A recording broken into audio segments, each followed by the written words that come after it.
Je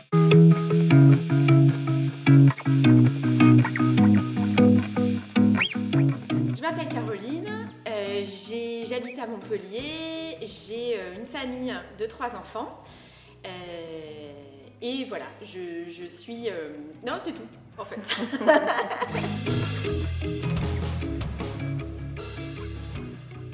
Donc j'ai passé plusieurs années dans le secteur pharmaceutique, dans des fonctions marketing. Et quand j'ai vu mon relevé de points retraite et que j'ai vu qu'il me restait 20 années à faire, je me suis dit, ben là c'est le moment en fait de changer, de donner plus de sens aussi à ma vie professionnelle et de travailler sur des projets qui ont des valeurs fortes. Et donc aujourd'hui, je suis en phase de reconversion professionnelle.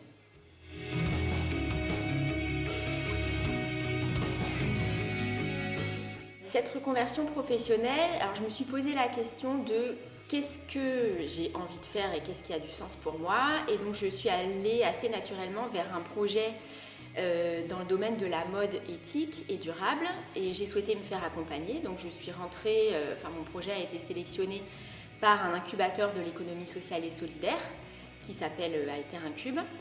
Et donc c'est dans le cadre d'une formation à Alter Incube que j'ai rencontré Marie. On a échangé sur le projet qu'elle était en train de monter, qui était aussi accompagné par Alter Incube. Et en fait, ça a tout de suite bien fonctionné entre nous. Les valeurs du projet m'ont tout de suite parlé.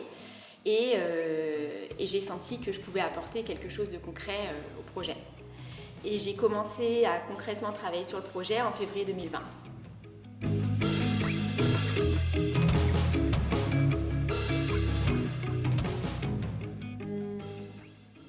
Alors, 3 plus grandes qualités. Je pense que je suis quelqu'un d'assez persévérant et tenace, ce qui n'est pas forcément facile toujours à vivre. D'ailleurs, ça peut aller dans les faiblesses aussi.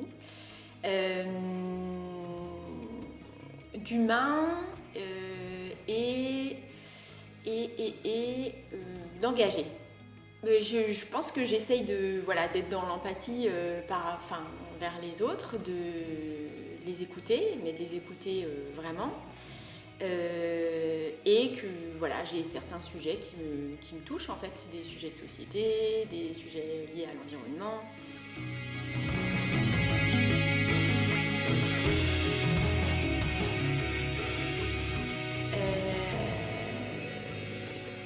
C'est ça, je pense que parfois je suis un peu trop ou pointilleuse ou perfectionniste et que du coup, ça, selon ce qu'on a envie de faire, ça avance pas assez vite ou voilà. Donc, c'est pas un énorme défaut, mais voilà. Et après, d'être souvent pressée.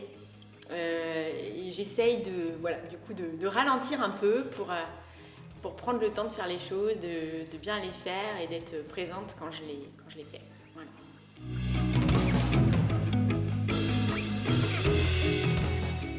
Il y a 2 raisons principales. La première, c'est que j'ai trouvé le projet particulièrement innovant parce qu'il répond aux besoins de nombreuses femmes. On n'est pas toutes pareilles face à l'examen gynécologique. Chaque femme a son propre vécu, sa propre histoire. Et ce que j'ai trouvé intéressant, c'est que ce projet et ce dispositif donnait une alternative et donnait une solution concrète à des femmes qui ressentaient une gêne ou une peur face à l'examen gynécologique. Et j'ai trouvé que cette manière de penser était vraiment très innovante, voire rupturiste. C'était une manière différente de concevoir la relation entre la patiente et le soignant en remettant en perspective finalement le ressenti psychologique des patientes dans leur suivi. Voilà, et c'est ce qui m'a intéressée. La deuxième raison, c'est le fait que le projet a été conçu avec des gynécologues et je pense que c'est particulièrement important dans ce projet-là d'associer les gynécologues et tous les professionnels de santé qui interviennent dans la sphère gynécologique parce que c'est un projet qui peut et qui doit se faire avec eux.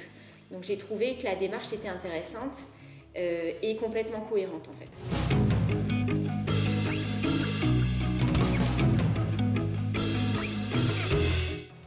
j'ai passé de nombreuses années dans différentes fonctions marketing dans l'industrie pharmaceutique.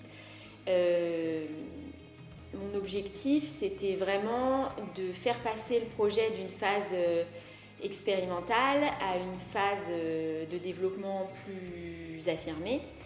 Et ce que j'apporte aujourd'hui, c'est vraiment la structure qui est liée à ma formation et aux différentes expériences que j'ai pu avoir avant.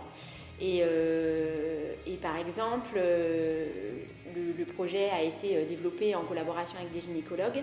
Et quand je suis arrivée, j'ai eu à cœur de comprendre mieux l'écosystème médical et d'aller interroger des médecins, des sages-femmes, des kinés par exemple, pour avoir leur retour sur le dispositif tel qu'il avait été conçu par l'équipe au départ.